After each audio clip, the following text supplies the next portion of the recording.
dia a todos os amados irmãos. É chegado o momento de darmos início ao nosso culto de pregação e vamos fazê-lo cantando o hino número 427. 427 e de pé os que pudermos.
Este mundo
deixarmos e a tudo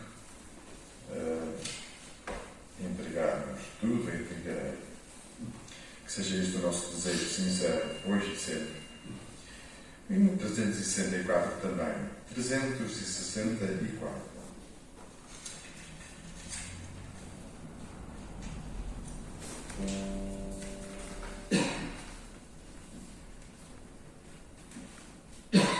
Falamos também de um desejo de seguir ao Senhor, um desejo ardente. Senhor, anelo a ti seguir. 364.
transmitir a sua santa e bendita palavra. Oremos, pois. Senhor nosso Deus, nosso Pai Celestial, nós nos alegramos muito por estarmos de novo aqui neste lugar, na tua casa, para te louvar, para te adorar, pois sabemos que tu, mais ninguém, é digno disso.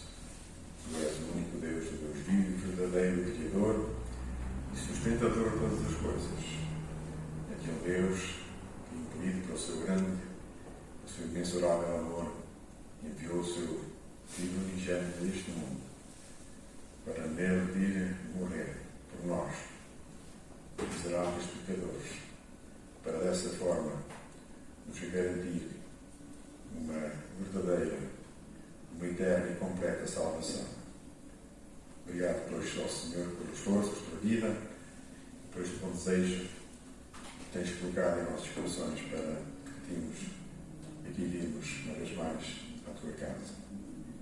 Também temos vindo com um alvo, um natural objetivo, Senhor, que é de escutarmos a tua voz, pois sabemos que tu não és um Deus muito, mas sempre falaste e continuas a falar ao teu povo. E nós sabemos que nesta hora tu vais fazer também, uma vez mais, através da tua palavra e do teu servo. Sabemos, Senhor, que tu tens algo para nos comunicar. Assim, nós o entregamos nas tuas santas e poderosas mãos, para que tu uses, Senhor, conforme a tua santíssima vontade. Nós aqui estamos para receber o recado, a tua palavra, seja para repreensão, para edificação, exortação, ó Senhor, seja qual o motivo para o qual tu nos indigues. Nós aceitamos, nós queremos, Senhor, escutar, queremos guardá-la e queremos, Senhor, viver por ela. Nós pedimos estas bênçãos no nome do teu Santíssimo, do teu Filho amado, o Senhor Jesus. Amém. Para sentar-nos, é costume nesta altura do nosso culto fazermos os anúncios, mas como não há nada de novo, então lembro que os nossos irmãos que estão precisando das nossas orações, nossos irmãos enfermos, e sempre os seus nomes são projetados em cada culto, portanto não os vamos esquecer, pois o Senhor realmente nos ama e só Ele os pode realmente invaler. Todos precisamos e devemos orar uns pelos outros, pois este é o nosso dever. Contudo, aproveito para informar aqui a nossa irmã Nádia, esta irmã que assistiu aqui aos nossos cultos, foi nossa companheira aqui no louvor, na casa do Senhor. Esta nossa irmã foi depois para o norte, mudou-se para ali por motivos pessoais. No entanto, não se esquece de nós e manda saudações para todas as irmãs e para todos os irmãos. Oremos também por ela e pela sua família. Então vamos prosseguir o nosso culto e vamos agora ouvir um solo que vai ser cantado pela nossa irmã Lúcia. Tem este desejo também de servir ao Senhor desta forma.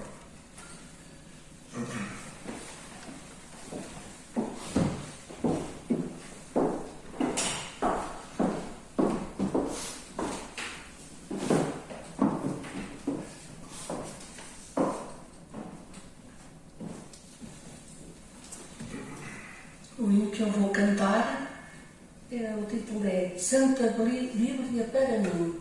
É o livro divino, que eu acho que é o livro mais importante que temos a nível mundial. Para mim é.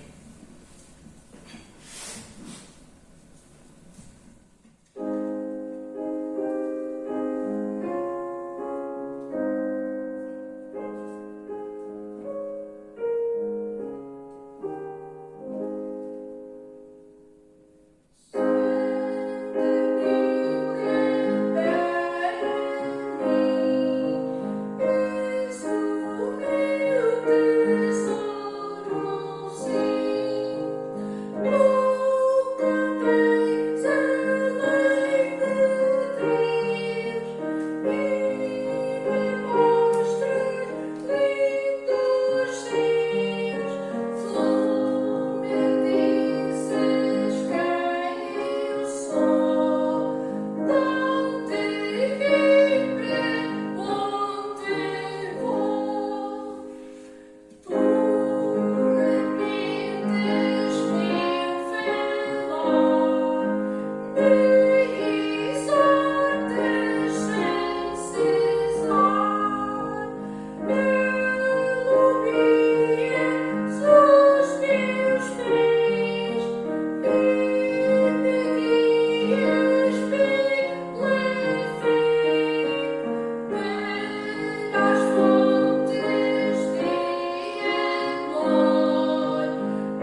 Bíblia, como sabemos, é a palavra do Senhor, a palavra de Deus. É a nossa conduta, é a regra de fé. É o livro mais importante. É o livro mais lido em todo o mundo. A Bíblia, é a palavra de Deus. Vamos cantar, então, agora nós, todos, o hino 292. 292. E de pé também os que puderem.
Depois deste período de louvor, nós vamos estudar a palavra do Senhor. Desta vez vai-nos ser transmitida pelo nosso irmão Samuel Ferreira, que aceitou o meu convite. Daí, uma vez mais, muito obrigado. E convidar então aqui, como disse, após ter preparado tudo para o nosso irmão poder aqui estar.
Antes de mais, quero agradecer o convite e dizer que é um prazer poder estar com os irmãos e assim juntos podermos olhar e meditar na palavra do Senhor. Eu hoje trago para meditar com os irmãos um texto que se encontra no Evangelho segundo São Marcos, capítulo 3 e os primeiros 10 versículos. Evangelho segundo São Marcos, capítulo 3 e os versículos 1 até ao versículo 10.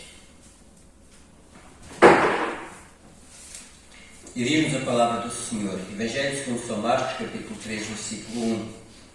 E outra vez entrou na sinagoga e estava ali um homem que tinha uma das mãos mirradas e estavam observando se curaria no sábado para o acusarem. E disse ao homem que tinha a mão mirrada: levanta-te e vem para o meio. E perguntou-lhe: é lícito no sábado fazer o bem ou fazer mal? Salvar a vida ou matar? E eles calaram-se. E, olhando para eles em redor com indignação, condoeu-se da dureza do seu coração e disse ao homem: estenda a tua mão. E ele a estendeu, e foi-lhe restituída, e ficou sã como a outra. E tendo saído os fariseus, tomaram logo conselho com os herodianos contra ele, procurando como o matariam. E retirou-se Jesus com os seus discípulos para o mar, e seguia uma grande multidão da Galileia e da Judeia, e de Jerusalém, e da Idumeia, e de além do Jordão, e de perto de Tiro e de Sidom, uma grande multidão que, ouvindo com grandes coisas fazia, vinha ter com ele. E disse aos seus discípulos que tivessem sempre pronto um barquinho junto dele por causa da multidão, para que não o oprimissem, porque tinha curado a muitos, de tal maneira que todos quantos tinham algo mal se lançavam sobre ele para lhe tocar. Ficamos por aqui, para já, na leitura da palavra do Senhor. Jesus tinha tido alguns debates com os religiosos do seu tempo sobre o perdão e também sobre a questão do sábado. No tempo de Jesus existia uma lei religiosa, uma lei que as pessoas procuravam observar com todas as suas forças, que era que ninguém podia fazer nada no sábado. O ser humano, e principalmente os religiosos, gostam muito de normas, gostam de regras. Nós precisamos de normas para viver neste mundo. O que é certo é que às vezes nós não pensamos ou não perguntamos porque é que esta norma existe, qual a razão. Mas quando nós olhamos para uma lei, devemos sempre perguntar qual a razão dessa lei, qual é o espírito, qual foi o propósito que o legislador tinha em mente quando estabeleceu essa lei. Por exemplo, no nosso país nós temos que circular de automóvel pela direita, não é? Porque é que existe uma lei assim? É que se não houvesse, era uma confusão nas estradas, não é? Se cada um escolhesse o caminho que melhor lhe convinha, não dava muito jeito. No entanto, se nós tivermos um buraco do nosso lado, às vezes temos que ir para a outra faixa com algum cuidado. Mas o que é certo é que, embora nós tenhamos que olhar para o propósito da lei, às vezes ficamos muito agarrados à lei em si. E os fariseus eram assim, eles ficavam muito agarrados a essa lei. Sabe, um dia perguntaram a Jesus qual era o primeiro grande mandamento. E Jesus, olhando para as pessoas, disse: amarás o Senhor teu Deus de todo o teu coração, de toda a tua alma e com todo o teu entendimento. E ele disse que este é o primeiro grande mandamento. Mas Jesus não ficou por aí. Ele disse: o segundo semelhante a este é: amarás o teu próximo como a ti mesmo. Mas depois de ele dizer isso, ele também não ficou por aí. Ele disse: destes dois mandamentos depende toda a lei e os profetas. De alguma forma, Jesus está a dizer que, ou quase como que a dizer que estes dois mandamentos são a constituição da lei de Deus, porque toda a lei de Deus tem que estar de acordo com estes dois mandamentos, uma vez que toda a lei e os profetas dependem destes dois mandamentos: amar a Deus acima de todas as coisas e amar ao próximo como a nós mesmos. Meus irmãos, quando nós olhamos para a lei de Deus, nós temos que ter sempre este presente, que Deus tinha um propósito quando estabeleceu a sua lei. E quando nós chegamos ao sábado, descobrimos também que Deus tinha um propósito quando estabeleceu esta lei. Primeiramente, Deus começou por estabelecer a lei lá no deserto, quando o povo recebeu o maná. E Deus disse: olha, vocês vão colher o maná todos os dias e só olhem para esse dia. E claro que as pessoas pensaram: bem, Deus se calhar não falou certo. Hoje há maná, amanhã pode não haver, não é? Então alguns colheram o dobro. E no dia a seguir cheirava mal e tinha bichos. E então Deus disse, à sexta-feira vocês devem colher em dobro, porque no sábado não vai haver maná. E alguns pensaram bem, nós já da outra vez colhemos por 2 dias e no dia a seguir cheirava mal e tinha bichos. O melhor na sexta-feira é colher só para esse dia, não queremos ficar mal cheios no sábado em casa, não é? E o que é que aconteceu? No sábado não veio maná e aqueles que não colheram passaram fome. Aqueles que colheram descobriram que afinal o maná não se estragava em 2 dias, quando Deus assim o tinha determinado. Mais tarde, em Êxodo capítulo 20, Deus dá uma lei específica acerca do sábado. E Deus disse, lembra-te do dia de sábado para o santificar. 6 dias trabalharás e farás toda a tua obra. Mas o 7º dia, o sábado do Senhor teu Deus, não farás nenhuma obra. Nem tu, nem teu filho, nem tua filha, nem teu servo, nem tua serva, nem o teu animal, nem o estrangeiro que está dentro das tuas portas. Porque em 6 dias fez o Senhor Deus os céus e a terra, o mar e tudo que neles há, e ao 7º dia descansou. Portanto, abençoou o Senhor o dia de sábado e o santificou. É interessante que o Deus que, conforme diz Isaías, capítulo 40, versículo 28, que não se cansa, o Deus, o eterno Deus, o Criador que não se cansa, no 7º dia Ele descansou. De alguma forma, Deus está-nos a dar aqui várias lições. Uma delas é que Deus teve tempo para fazer tudo em 6 dias e teve tempo ainda para parar no 7º dia. E às vezes o tempo parece que é pouco para nós fazermos as coisas e não paramos. Por outro lado, Deus também nos mostra que é muito importante pararmos para refletirmos, para avaliarmos, para olharmos para trás, para olharmos para a frente, para o propósito da nossa vida. Mas é interessante que quando Deus dá esta ordem, Ele diz que devia ser Ele e os filhos, mas até os animais e os estrangeiros. Mais tarde, também Êxodo capítulo 23, e os versículos 10 até ao versículo 12, Deus vem esclarecer melhor o propósito desta lei, o propósito da lei do sábado.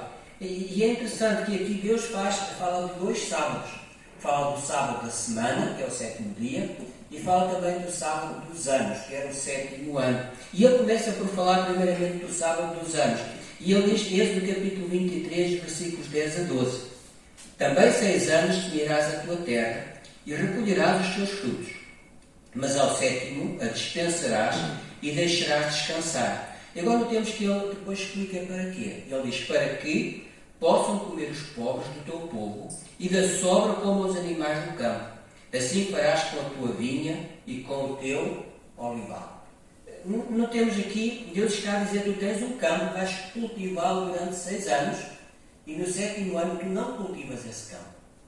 Provavelmente o que acontecia é que as pessoas tinham vários campos e havia sempre um que ficava por cultivar em cada ano.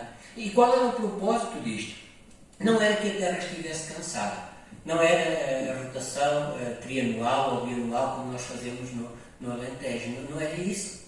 O propósito era que naquele ano, aquela terra que ficava por cultivar, servisse para alimentar os pobres, servisse para alimentar também os animais selvagens. Porque naquele ano o dono da propriedade não cultivava, não colhia, mas iria permitir que os pobres e até os animais selvagens entrassem, quer fosse na vinha, quer fosse no olival, quer fosse no outro campo que tivesse, e tudo aquilo que nascia era para cuidar, para sustentar aqueles que não tinham que comer. Depois Deus fala acerca do sábado da semana, e Ele diz, 6 dias farás os teus trabalhos, mas ao 7º dia descansarás. E agora novamente Ele diz para quê? Ele diz para que descanse o teu boi, o teu jumento, e para que tome alento o filho da tua escrava e o estrangeiro. Notemos que o propósito de Deus, tanto quanto ao sábado dos anos como ao sábado da semana, é a restauração. Deus tem em vista restaurar as forças, o ânimo, quer do escravo e até quer dos animais. O nosso Deus, o Deus Criador dos céus e da terra, está interessado no bem-estar de cada uma das suas criaturas, mesmo daqueles que são mais desfavorecidos na sociedade. Claro que os senhores, provavelmente, quando estivessem cansados, iriam parar. Mas o escravo e o animal, isso não é gente, isso tem que trabalhar todos os dias. Esta é a postura do ser humano. Quantas vezes nós vemos isso nos nossos dias? As pessoas acham que têm muitas necessidades, mas o outro não tem necessidades. Não tem necessidade de descansar. O outro pode viver com pouco. O outro pode viver até sem ter que comer. E quantas das vezes as pessoas pensam assim? Mas Deus não pensava assim. Deus estava interessado em cuidar daquele que estava necessitado. Agora Jesus, o Deus homem, está num sábado numa sinagoga. Um dia de descanso que tem por base a restauração do desfavorecido, do cansado, daquele que nada tem, daquele que precisa. E Deus está ali e encontra-se ali um homem que tem uma mão deficiente. Diz a palavra de Deus que ele tem uma mão mirrada, uma mão seca, uma mão que ele não consegue mexer. E nós sabemos como é tão difícil quando nós temos uma mão com problema. Talvez nós nunca tivemos uma mão com problemas, e se não é assim, ainda bem. Mas já pensaram quando estão, por exemplo, a fazer qualquer coisa e alguém vos telefona, e pegam no telefone e depois querem escrever a nota numa folha solta? É difícil, não é? A folha vai atrás da caneta e ainda não sai letra nenhuma de jeito. Falta a outra para segurar o papel para nós e escrevermos. Nós precisamos das duas mãos. E aquele homem tinha uma mão deficiente. Este era um problema. Agora, o que é que Jesus podia fazer? Será que Jesus o iria curar ou ia ignorar aquele homem? E notemos que esta pergunta de curar ou ignorar é uma pergunta minha. Porque não é essa a pergunta que Jesus faz. Jesus chama aquele homem para o meio e ele lança uma pergunta às pessoas. E a pergunta é: devo fazer o bem ou deve-se fazer o mal? Nós gostamos muito das três possibilidades, não é? Fazer o bem, não fazer nada ou fazer o mal. Gostamos muito da posição neutra. E quantas das vezes nós nos agarramos a essa posição neutra? Não fazemos nada. Não fiz mal, mas também não fizemos o bem. Ficamos nessa posição neutra. Um pouco como Pilatos, que lavou as mãos e disse: eu não tenho nada a ver com isso. Mas para Jesus não há essa possibilidade. Para Jesus ou se faz o bem ou se faz o mal. Quando nós não fazemos nada, podemos estar a fazer o mal. Se alguém está ao nosso lado e Deus nos dá a oportunidade de nós falarmos acerca da salvação, acerca de Jesus Cristo, acerca da nossa fé, e nós ficamos sem fazer nada, o que é que nós estamos a fazer? Estamos a fazer o mal. Mas às vezes, quando não fazemos nada, quando alguém nos está a ofender e nós ficamos quietos, se calhar estamos a fazer o bem. O que é certo é que não há posições neutras. Para Jesus não existem posições neutras. Ele poderia fazer o bem ou poderia fazer o mal. Agora Jesus é Deus e Ele nunca faz o mal. Por isso Ele chamou aquele homem para o meio e Ele o curou. Ele restaurou a sua mão. Meus irmãos, os fariseus, os religiosos daquele tempo, os moralistas, perceberam a lição, mas eles não a aceitaram. Eles ficaram ainda mais zangados, mais endurecidos. O seu coração ficou tão duro, que diz a palavra de Deus que Jesus até se condoeu da dureza do seu coração. A seguir, Jesus sai da sinagoga e vai para junto do mar. É como se Jesus deixasse aquele lugar limitado pela religião, limitado no espaço, limitado porque nem todas as pessoas pudessem podiam entrar, e agora Jesus vai para um espaço aberto e vem ter com Jesus pessoas, judeus e provavelmente muitos que não eram judeus. É interessante que a Bíblia nos fala aqui de uma série de terras. As pessoas confluíam para Jesus porque ouviam acerca daquilo que Jesus estava a fazer. E diz aqui que naquele tempo havia muitas pessoas que precisavam de ser restauradas. E Jesus foi curando uns, libertando outros que estavam possessos. Jesus foi tratando daquelas pessoas de tal maneira que as pessoas se lançavam sobre Jesus porque queriam pelo menos tocar em Jesus. As pessoas corriam para Jesus porque as pessoas tinham problemas e queriam ser libertadas desses problemas. E Jesus, que é Deus, Ele veio para restaurar. Ele tem interesse em restaurar aquele que está caído. Jesus disse: vinde a mim todos os que estáis cansados e oprimidos, e eu vos aliviarei. Tomai sobre vós o meu jugo e aprendei de mim, que sou manso e humilde de coração, e encontrarei descanso para as vossas almas. Porque o meu jugo é suave e o meu fardo é leve. Jesus está interessado em libertar aqueles que estão oprimidos. Jesus disse também: eu sou o pão da vida. Aquele que vem a mim não terá fome, e quem crê em mim nunca terá sede. E no Evangelho de João, Jesus diz: todo o que o Pai me dá virá a mim, e o que vem a mim de maneira nenhuma o lançarei fora. Notemos, Jesus está ali e Ele está para libertar, Ele está para restaurar o caído, e as pessoas vêm ter com Jesus. E Jesus não as ignora. Jesus nem as abandona. É verdade que por causa da pressão, Jesus tinha que ter sempre pronto um barquinho para às vezes se afastar um pouco, para se proteger, mas Ele não se foi embora. Ele estava ali disponível para socorrer as pessoas. No Evangelho de Marcos, também no capítulo 10, no versículo 45, diz que o Filho do Homem não veio para ser servido, mas para servir e dar a sua vida em resgate de muitos.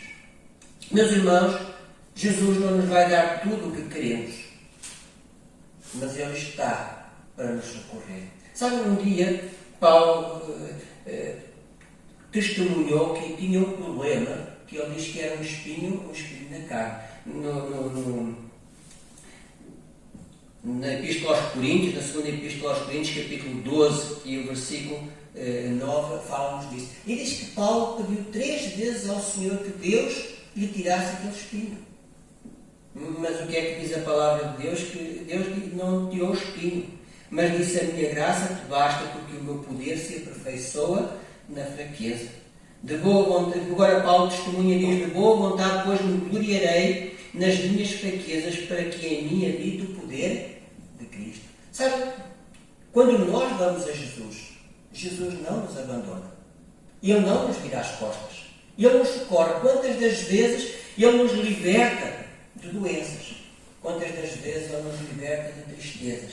Quantas das vezes Ele nos liberta de angústias? Ou até de mágoas que nos estão a corroer por dentro.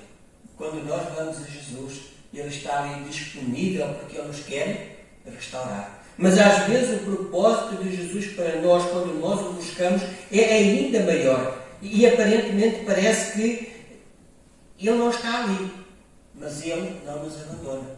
Foi o que aconteceu com o apóstolo Paulo. E sabem, quando o apóstolo Paulo chega ao fim da sua vida, ele não está desiludido. Ele diz: eu combati o bom combate, acabei a carreira e guardei a fé.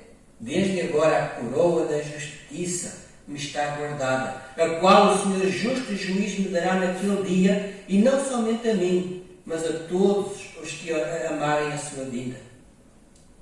Sabe, assim como naquele tempo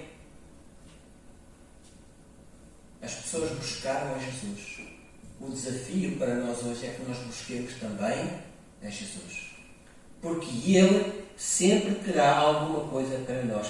Sabe, também Paulo, escrevendo aos Coríntios, ele disse no capítulo 10, versículo 13: não veio sobre vós tentação senão humana, mas fiel é Deus, que não vos deixará tentar acima daquilo que podeis suportar.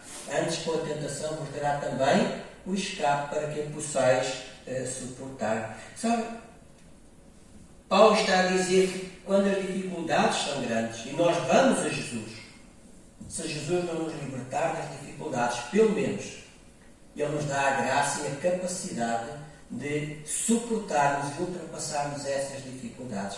Mas a graça maior que nós temos e que Jesus nos tem dado não é a restauração simplesmente do nosso corpo, ainda que isso seja importante, mas é a restauração da nossa comunhão com Deus. É a restauração com o Criador. É dar-nos novamente a ligação com aquele que nos criou e que nos ama. É dar-nos a vida eterna. Em conclusão, nós vemos que Jesus chega a um local de culto religioso e encontra ali um homem que tem um problema grave. Um problema incapacitante, sem qualquer esperança de recuperação. Provavelmente ele tinha vindo muitas vezes à sinagoga e continuava sempre com o mesmo problema. A religião não tinha solução para ele. Antes, pelo contrário, os religiosos, olhando para Jesus e sabendo que Jesus o podia curar, estavam desejosos que isso não acontecesse, Ou então estavam a ver se ele o fazia simplesmente para acusar a Jesus. E eles não tinham interesse naquele homem. Eles tinham interesse em guardarem-se e agarrarem à letra morta de uma lei. E nem tampouco olhavam para o espírito dessa lei. Jesus, porém, não se deixa limitar por esses preconceitos e convicções. Sem medo e com autoridade.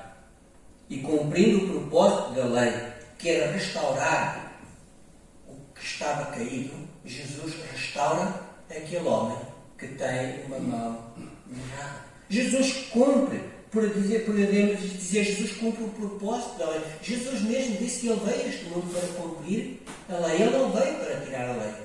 E a prova maior de que ele veio cumprir a lei é de que ele deu a sua vida por nós, lá na cruz do Calvário. Ele pagou o preço dos nossos pecados. A lei diz que o salário do pecado é a morte. E Jesus morreu por mim e morreu por ti. Para que aqueles que vão a Jesus possam, por esta oferta de substituição, alcançar a vida eterna com Cristo Jesus, nosso Senhor. O meu desafio, ou o desafio da palavra do Senhor, melhor dizendo, para mim e para cada um de vós, é que diariamente nós busquemos a Jesus, que nós leiamos a sua palavra, que nós passemos tempo em oração, que nós tiremos tempo para estar em silêncio e refletir naquilo que Deus nos diz. Vivemos numa época muita correria.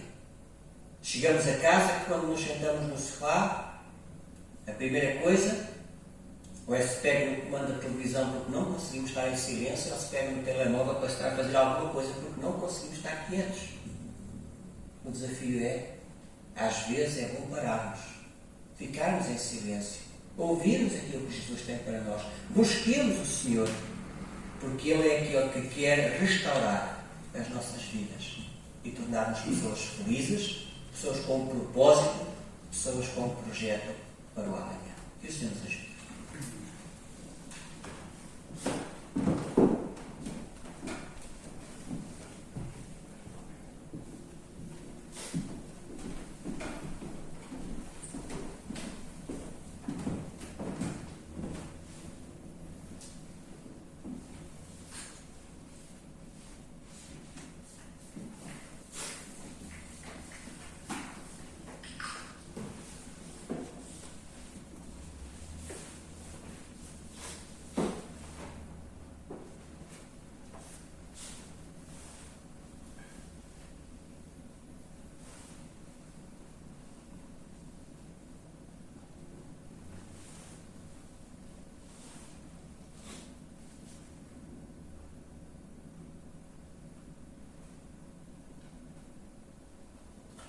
Obrigado, irmão Samuel, por tudo quanto nos acaba de dizer, de transmitir. Sabemos que foi o Senhor que lhe concedeu esta palavra e a concedeu para nós aqui, Igreja, onde o Senhor envia.